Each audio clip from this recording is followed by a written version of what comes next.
So, I was talking earlier about that kind of zigzag, bumpy path. And 12 years into this journey of healing, I kind of reached a bottom of that zig and zagged badly. I had a terrible relapse, and it was like all this stuff of around healing seemed gone. And one night I completely bottomed out. I really didn't know how I could keep going on, and I wasn't even really sure I wanted to. But something happened that night. Something snapped in me, and it freed something up in me. It's like I realized I didn't know anything, and there was something wonderful about that. That began what was like a 2-week, what I would now in hindsight call a shamanic initiation. And it began with this piece of writing that poured through me one night that I'll read first. And it ended with a complete and total miraculous healing that happened in this room. So, and I'll read that second. So here's the first piece that came out. Now this piece really freed something up in me too, and maybe it'll free something up in you. I awaken at 4 a.m. with such anxiety I cannot contain it.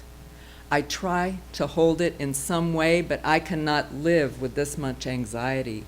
Hell, I don't want to live this way. At the same time, I no longer want to be rid of it, give it away, push it away, take a pill for it, contain it, so I dive in and let it carry me. As I plunge, I see myself screaming and tearing my clothes and hair. I am running through my normally peaceful small-town streets. I'm a failure, I scream. I am crazy, and nothing in my life has turned out how I planned. I am a wild woman. I am not this nice, tidy package of spiritual, loving, aware woman I'd like you to believe I am. I am a holy mess of a woman with twigs in my matted hair and mud smeared all over my breasts and belly. I am torn and tattered, and I have allowed life to split me open. Wide, wide open.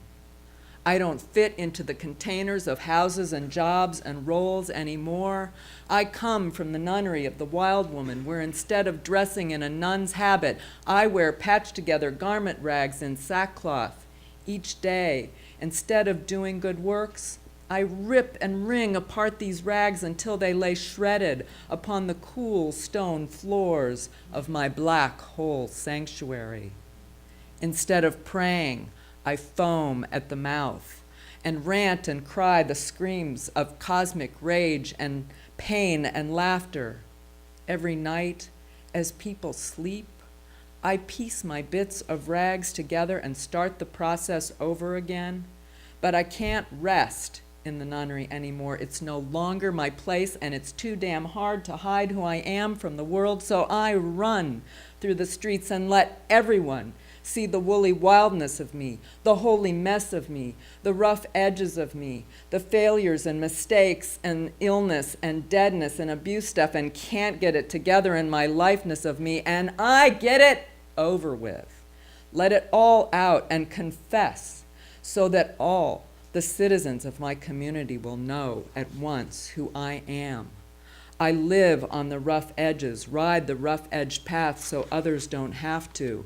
I'm healing a split so wide you can't see the other side, and witnessing that split from the inside out. I don't really live in this peaceful town. Now out of the nunnery, I go to live in the underworld with my mate, where we gnaw and tear at the bones of the dead. We serve each other up gourmet dishes of our dark sides, taking the ingredients from every void and abyss of the sooty center of the earth. We make dishes like salad drenched with tears of pain and sadness, duck a la rage, wild woman fried rice, blood and guts, sausage, stuffing, and fear a la mode. But there's more, another side. As I stand, heart and body split wide open, I let the townspeople see that this messiness is also my path to love and spirit. I allow them to see that love, experience its bounty. The love pours out of me without me doing anything so much I can't contain it.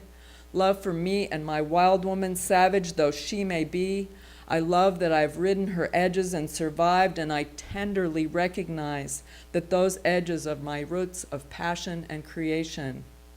Tears of sweet love pour out a nectar of compassion for myself, my mate, friends, family, but much broader. I have so much love to share in this moment, so much that comes from having touched the pits and warts and oozing sores of me. It extends to the whole world, to every living being, saint, murderer, all the muddling souls in between, to each plant, mineral, water source, fire, to every atom. I'm the love that arises from being all of it, the love and the hate and the never-ending pain and joy. I love and appreciate myself for being who I am. I have no more shame or self-judgment in this moment.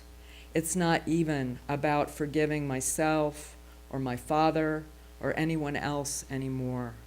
It's purely and simply about acceptance of myself and my tumble of a path, which in the world's eyes may look like a bust and may never be a perfectly plotted life, but it's perfect for me.